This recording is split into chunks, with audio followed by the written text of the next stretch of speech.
If this proved to be correct, that Mohammed Deif was killed, that this is the one most important singular military, but especially intelligence achievement since the beginning of the war.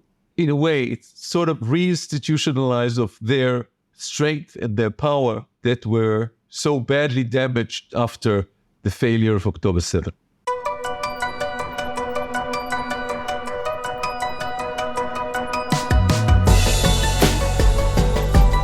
It's 11:30 p.m. on Sunday, July 14th here in New York City. It's 6:30 a.m. on Monday, July 15th in Israel, as Israelis are starting their day. According to Haaretz newspaper's Anshel Pfeffer, who's been a guest on this podcast several times, Mohammed Deif is, quote, responsible for the death of the highest number of Israelis. He is also directly responsible for the greatest suffering of the Palestinian people since the Nakba of 1948, close quote. For more than 3 decades, Deif commanded Hamas's military wing in Gaza. He also supervised terror operations in the West Bank during some of that time. I've often said in previous episodes of this podcast that Hamas long ago transformed from a ragtag militia to the equivalent of a light infantry army of a sovereign state. The architect of that transformation was Mohammed Deif. If Hamas was a terror army, its commanding general or its army chief of staff was Mohammed Deif. The Second Intifada, during which over 1,000 Israelis were slaughtered in the early 2000s, and over 60 foreign nationals in Israel were also murdered, well, Mohammed Deif was central to its planning and its execution. Hamas's rocket arsenal grew larger than that of most countries since Hamas's full takeover of Gaza in 2007, and its labyrinth of tunnels below the ground in Gaza grew larger than most subway systems in large cities across the West. All that, too, was Mohammed Deif. A military arsenal spread out inside and underneath schools, mosques, hospitals, and UN facilities in Gaza. It was a complex system designed and implemented under the leadership of Mohammed Deif. And October 7th, Mohammed Deif. Israel had been on the hunt for Deif long before October 7th. In fact, he had escaped at least 7 assassination attempts going back to 2001 that we know of, which is also partly why he had a mythical status in the eyes of most Palestinians. And yet today, he is indeed most likely dead as a result of an extraordinary intelligence and military operation that took place by Israel this past Saturday morning. To help us understand what Hamas is today without Mohammed Deif and what it means for Israel's war against Hamas and for the hostage and ceasefire negotiations that are ongoing, we are joined by Ronen Bergman, who returns to the podcast. Ronen is a staff writer for the New York Times Magazine, and he's a senior correspondent for military and intelligence affairs for Yediot Achronot, an Israeli daily. Ronen recently won a Pulitzer Prize for his reporting on this war and the pre-war intelligence failures. He has published numerous books, including Rise and Kill First, The Secret History of Israel's Targeted Assassinations, and also The Secret War with Iran. Ronen is also a member of the Israeli Bar. He clerked in the Attorney General's office, and he has a master's degree in international relations and a PhD in history from Cambridge University. Ronen Bergman, on the Death of Deif, a turning point? This is Call Me Back. And I'm pleased to welcome back to this podcast my friend Ronen Bergman from Yediot Achronot, from the New York Times Magazine, and a New York Times best-selling author. Ronen, thanks for being here. Hi, Dan. Pleasure to be here again. Last time we were together, we were in your home in Ramat HaSharon, sitting in your kitchen, talking into late hours of the night. And here we are back, unfortunately for me, virtually. I'm not in Tel Aviv or just outside of Tel Aviv, but we needed to get a hold of you, and we were grateful that you called us back, given events of the last 48 hours. I want to jump right into it.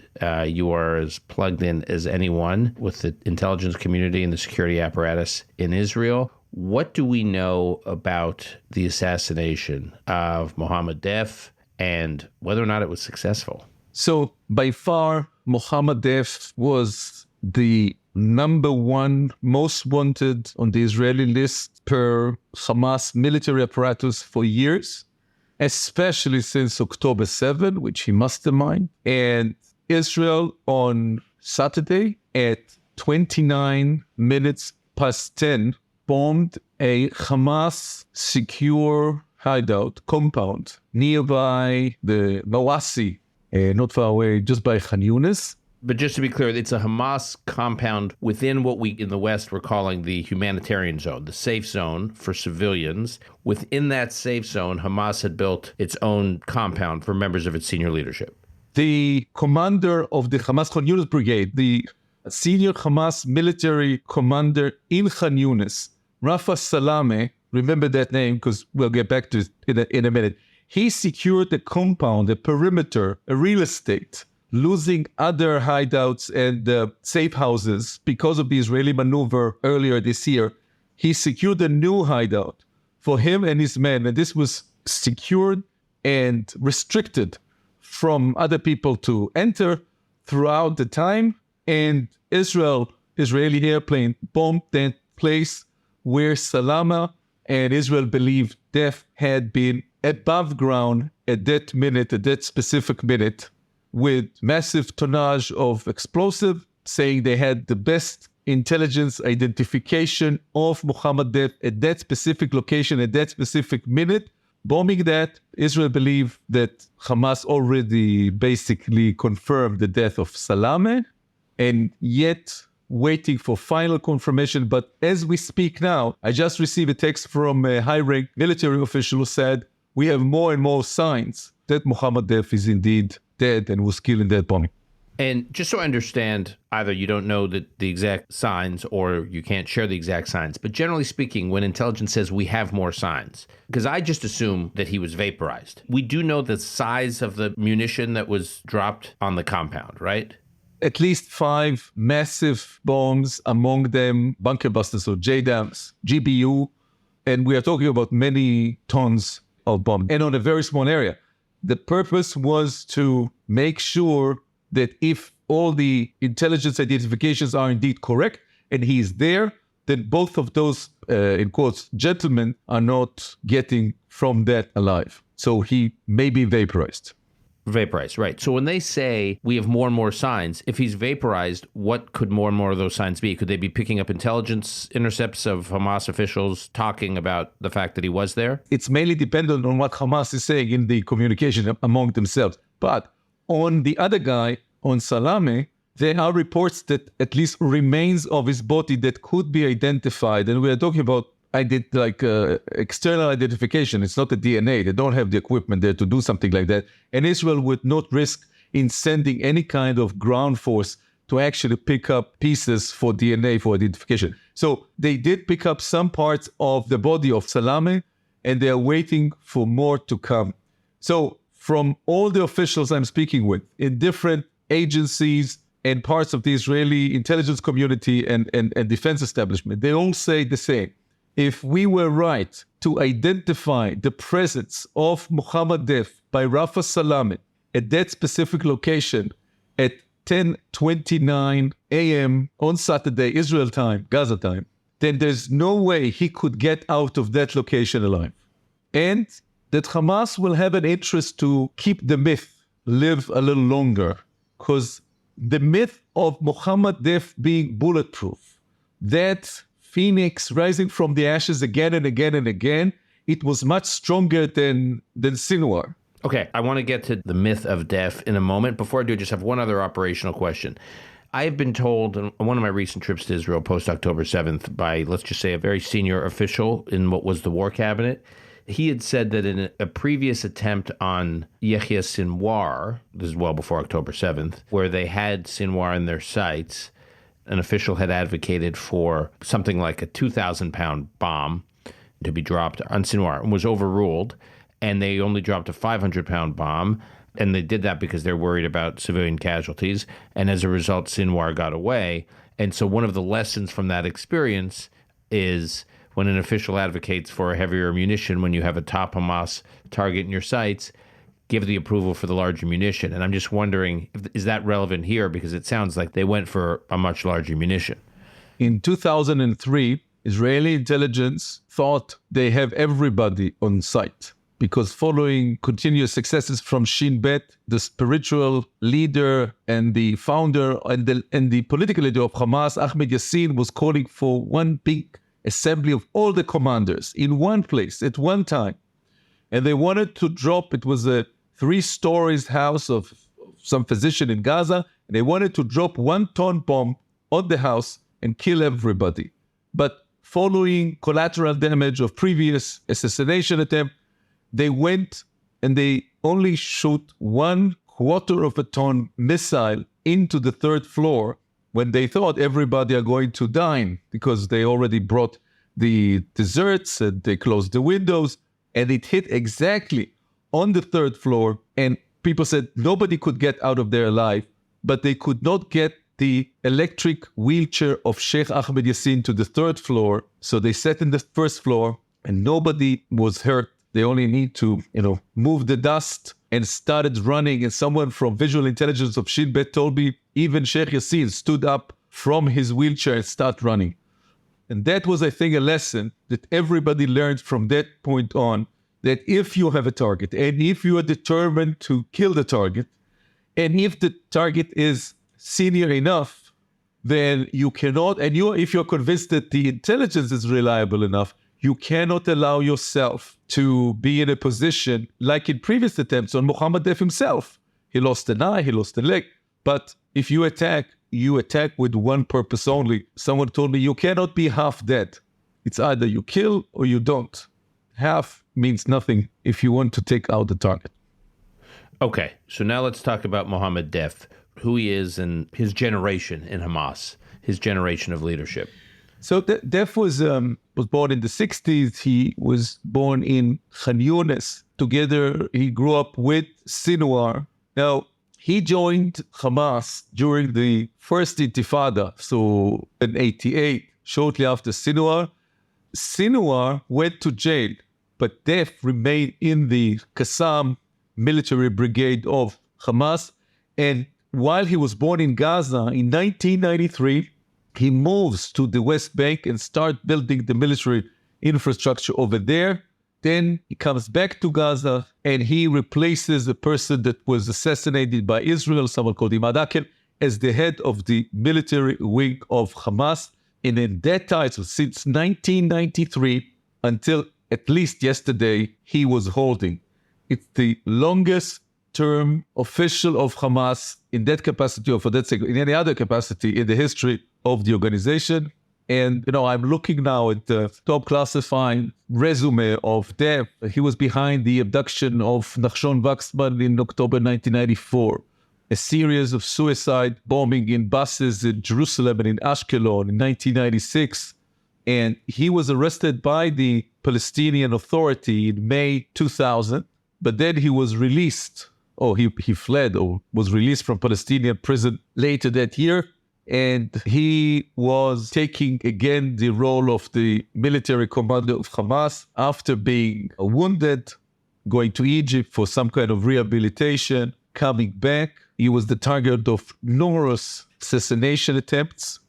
And unlike Sinwar or other leaders of Hamas that were adapting their daily life according to the level of clash and confrontation with Israel, so if there is a ceasefire, they go out of their hideouts, like Sinwar. Sinwar was seeing public and seeing people as the leader of Hamas. This is important for our listeners to understand, because Sinwar may not have been on the radar before October 7th.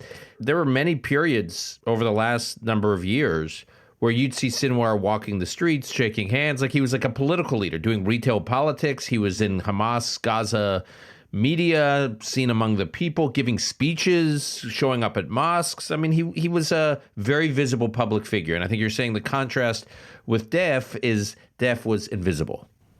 Deif was a ghost. When Israeli intelligence raided Gaza in the last 9 months, they found new pictures of Deif that were additional to one picture of him sitting on a small hill in Gaza with someone much younger. They look very friendly to each other, very close. And that someone is Rafa Salameh, the guy that was killed with him yesterday. And that was the only picture that they had for many, many years for him. Now they have more. Yes, just last week I saw new pictures of him from Gaza. There were rumors that he doesn't walk, that he cannot see, he lost an eye and he lost a leg, but he is in shape. And Israeli intelligence knew that though a ghost and though very strict on his locations, not appearing in public, they knew who is the real commander of the military forces of Hamas. It was, without doubt, with no question, it was Mohammed Deif. And Mohammed Deif pops up publicly only in rare moments. So, for example, after Hamas launched an attack on Jerusalem in May 21, suddenly you hear his voice. There is a recording. And October 7 morning, suddenly he releases a recording. Only recording, not video. So very timingly, very rare, and always in the shadow. He is a ghost. He is a myth. And Hamas thought he's also bulletproof. Well, maybe not anymore. Okay, I just want to put a finer point. We won't go through his entire history. Maybe we'll put something in the show note on it of all the destruction and human catastrophe he was responsible for. But among them, he's got a long history going back. In 1996, he was the primary planner of what became known as the Jaffa Road bombings, which killed 25 Israeli civilians, including 2 American students. And he was known for decades to have been plotting to kill Americans. It wasn't just Israelis. He wanted to kill Americans. And he was also responsible for military strategy in 2014. That was the war that some say was a harbinger of what was to come 9 years later, in which Hamas kidnapped and murdered 3 Israeli teenagers. The IDF responded in force. It was the last major IDF ground operation in Gaza until post-October 7th. And after 2014, he sends a letter of apology to Qasem Soleimani, the head of the Quds force of Iran, on behalf of the Qassam Brigade, and says, "My brother Qasem, I am sorry we did not perform well, but it's not us, it's because of the politicians." So Hania, the head of the political wing of Hamas, they did not let us attack first. And let me tell you on behalf of Sinwar and myself, next time, we learned the lesson. First, we need the utmost total surprise attack against Israel, and we will not listen to the politicians anymore. Those 2 lessons were at the core of what happened on October 7th. And Deif, in terms of his exact position has been described to me as he was chief of staff, effectively, chief of staff of what you're calling the Qassam Brigade, which is the military wing of Hamas. So that means he was the chief of staff of the Hamas military or paramilitary, whatever you want to call it. If we regard Hamas, the Hamas that Israel encountered on October 7th, as a military, the equivalent of a light infantry military of a state. That's how it's organized. It's organized structurally that way with these 24 plus battalions, each one assigned to a geography. Each one has a hierarchy. Sitting atop that military command structure is Mohammed Deif. He is the chief of staff. He is the head, the supreme military commander of Hamas, which is subordinate to, theoretically, to a political entity, so like the government. But since Sinwar took over in 2016, they both came from the military. So it's like the military is controlling the military. There's no political wing per se. And during little times, he was replaced by other people when he was under medical treatments. But he is by far the most important figure in the military terrorist history of Hamas. Okay, so assuming he's dead, which I believe he is, and it sounds like what you believe he is too, and assuming he was not only central to so much of the human catastrophe subjected to Israelis over the last number of decades, and obviously his central role in planning of October 7th, what does his death, or what would his death mean for Hamas now? So, first of all, it has tactical, strategic, military, and symbolic effect. Because Israel believes Hamas will take its time to let the myth live longer, then it depends on when, if at all, Hamas will announce that he is dead. Like, it can take time, and they want to prolong that. Now, on the symbolic effect cannot be underestimated, because he was the military commander. So he will not be there to actually command the forces. And the forces will know that there's no one above them to give them the instructions what to do now. And this is when much of the infrastructure is already destroyed. Many people are killed or ran away. This will have an effect. Will that convince Sinwar to surrender? If you read the psychological profile of Sinwar in Israeli intelligence, you will see it will maybe take him to the other end, because force will usually take Sinwar to do the opposite. But I don't think that it will have a strategic effect on what Sinwar decides to do next. And this will also, I assume, will take us to the next question, is the fate of the negotiation on the hostages. Before we get to that, I want to ask one other question. Can you just spend a moment on Rafa Salama? Because they took him out too, it sounds like. It sounds like that they're 100% certain of. So among of the 5 brigade commanders of Hamas, he is the third to be killed after Nofel and Randu. There are 2 left. If he is the chief of staff, that they are the supreme military council, except for Yahya Sinwar, the leader of Hamas, his brother, Mohammed Sinwar, and Marwan Issa. Marwan Issa, the number 3, is dead. And besides of taking Deif out, killing Salame is very important, especially because he is centralizing the military effort of Hamas in Khan Younis, which is a very important area where also Sinwar is suspected to be hiding. This by itself is a very important success to Israeli intelligence, but not important enough for them because they decided to wait until he joined to a conversation with Deif, meaning they could take out Salame before, but they preferred to wait for the chance that he is with Deif and only then bomb the vicinity. Okay, I got a series of questions then. First is, who's likely to replace Deif? The person who was supposed to succeed him is Marwan Issa, but he's also dead. So the next one in the chain of command is Raed Said, the head of strategic planning and operations for Hamas. You remember that in our previous meeting in my kitchen, we discussed Jericho Wall, the war plan of Hamas. So Raed Said is the person who actually wrote Jericho Wall under the command of Deif. So he is the next one in command. He is presumed to be injured in an assassination attempt against him 2 weeks ago. But if he is capable, then I assume he will be the next one. There's also a possibility that Mohammed Sinwar, the brother of Yahya, who was a brigade commander, and now he is like the head of the tunnel network, may also take over. The problem is, how do they announce a successor if they do not confirm that he is dead?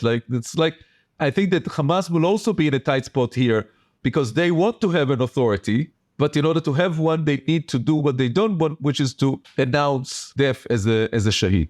Shaheed meaning a martyr. Yes. And the same is true in terms of how they respond. Because if Hamas says, we're going to respond, you and I were speaking yesterday, we're speaking over the weekend, and you said, they could respond by executing a hostage.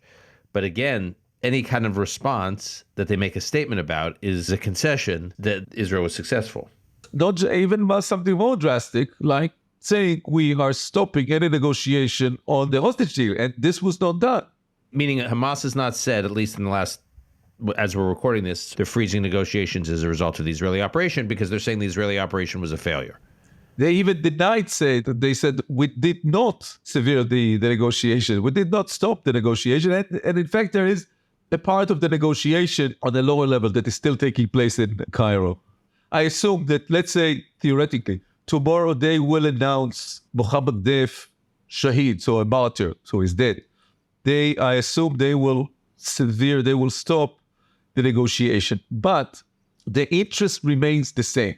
And if Hamas had a basic interest to reach a deal before Deif was killed, they will have the same interest to have a deal after he's killed. And that interest is a ceasefire, is the end of the war. Is Israel, with what they are trying to achieve, is the end of the war, and the Israeli withdrawal from Gaza, permanent ceasefire. I would think that it will also might have an effect on Israel. If the number 2 in Hamas, the mastermind of the October 7 atrocity invasion, is dead, this will play the card for those who claim maybe Israel should continue fighting. Maybe Israel should not negotiate. Maybe Israel should not concede and not agree to the end of this war, permanent ceasefire, and withdraw. And I assume this will heat up the discussion about that inside Israel. Okay, so let's talk about that, because what could the takeaway be from those among the Israeli decision makers who believe that military pressure on Hamas ultimately forces concessions coming from Hamas, and that the way to actually get Hamas to sort of break down at the negotiating table, some argued they did in late November of last year during the first hostage deal, it was a result of military pressure. That's what they say. Right. Okay, so give me your take on what you think is the reality and then what it means now for these negotiations. What do you actually believe it means? So since the beginning, Israel said it invades Gaza to achieve two goals, and putting them allegedly on the same sort of equivalent line, to release the hostages and dismantle Hamas, destroy Hamas infrastructure, military forces, etc. And also Israeli IDFs claim that the only way to achieve a deal is by exercising more and more force, that only the ground maneuver will bring the hostages. Now, we don't have the time to explain, but the deal that was achieved in November, according to massive realm of sources from different countries and different agencies, was not achieved because of using force. This could be achieved before the invasion because Hamas wanted to get rid of the women and children. This was a burden on them. You mean that Hamas wanted to get rid of the women and children hostages because this was a problem? They believe this was a huge problem for Hamas. Yeah, for them.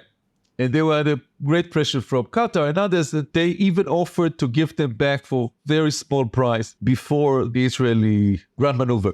Now, after that ceasefire exploded on the 29th of November, Israel has tried repeatedly to prove that only force, only military strikes, only the use of more and more pressure on Hamas will bring a better deal on the hostages.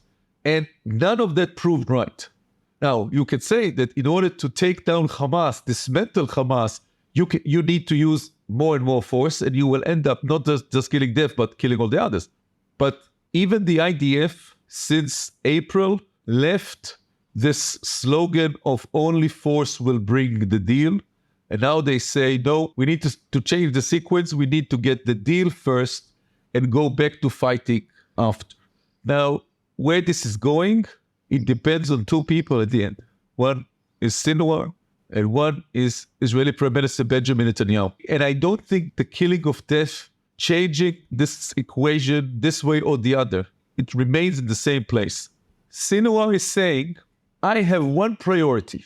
First and foremost, and above everything, this is the permanent ceasefire and a withdrawal of Israeli forces from Gaza. And I put the release of my prisoners, my brothers, those that I swore when I was released in 2010 in the Gilad Shalit deal, I swore to them I will do everything. But now I put them in the second place because I want a ceasefire. That's my first priority, and prisoners are second. Benjamin Netanyahu is saying the same, but the mirror of this. Benjamin Netanyahu is saying, the first priority is the ability to continue the fighting until the total, you call it the total victory, but let's say continue the fighting after until a total destruction of Hamas, and I put the hostage deal as a second priority. Those two are in conflict. There are three,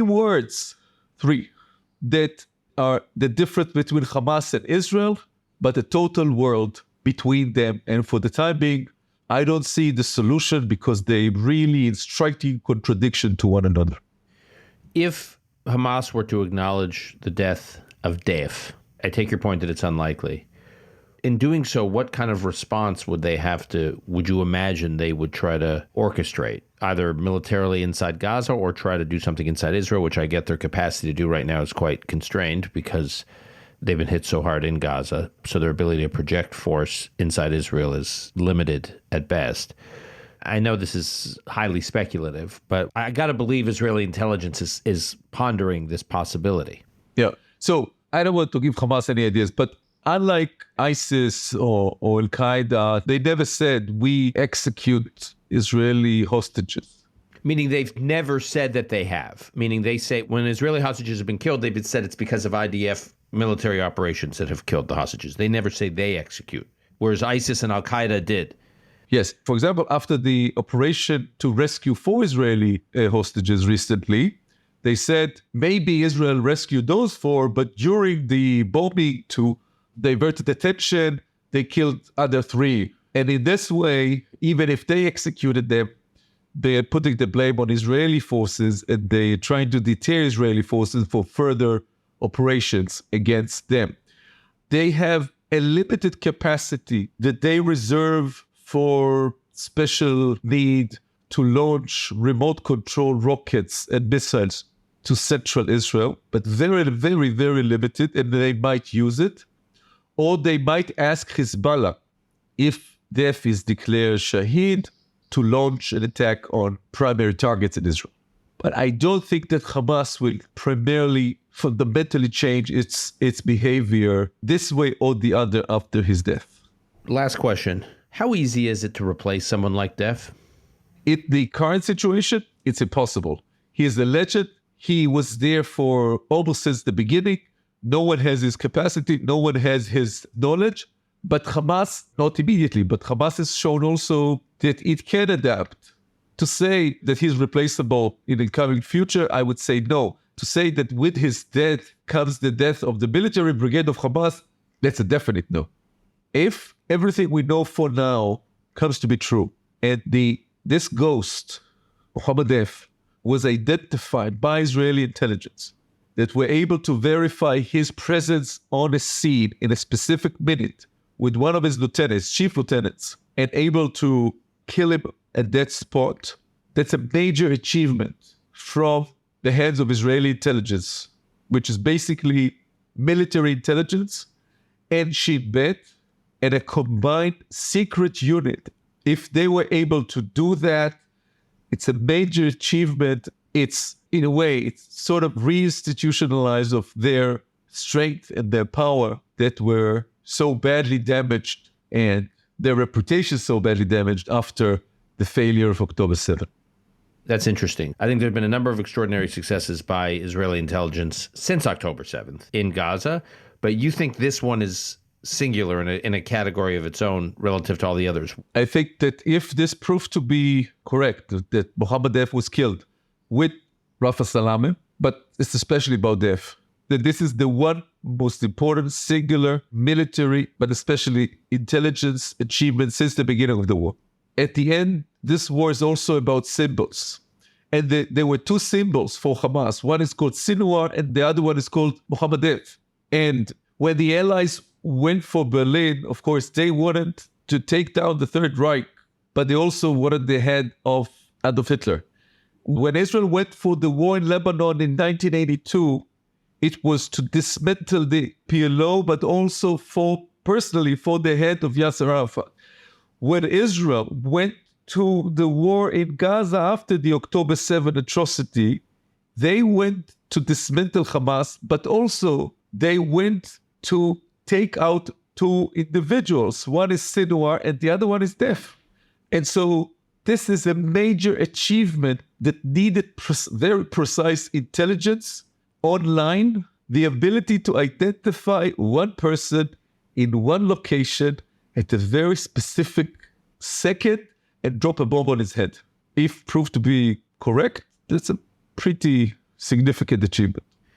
Okay. Ronen, thank you for making the time, especially on the short notice. This was very helpful, and we will be, I'm sure, coming back to you soon as more details are made public.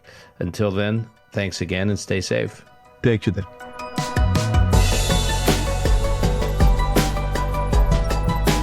That's our show for today. To keep up with Ronen Bergman, you can find him on X at Ronen Bergman, and you can also find him at Ynet and at Yediot. Call Me Back is produced and edited by Alon Benatar. Our media manager is Rebecca Strom. Additional editing by Martin Huergo. Until next time, I'm your host, Dan Senor.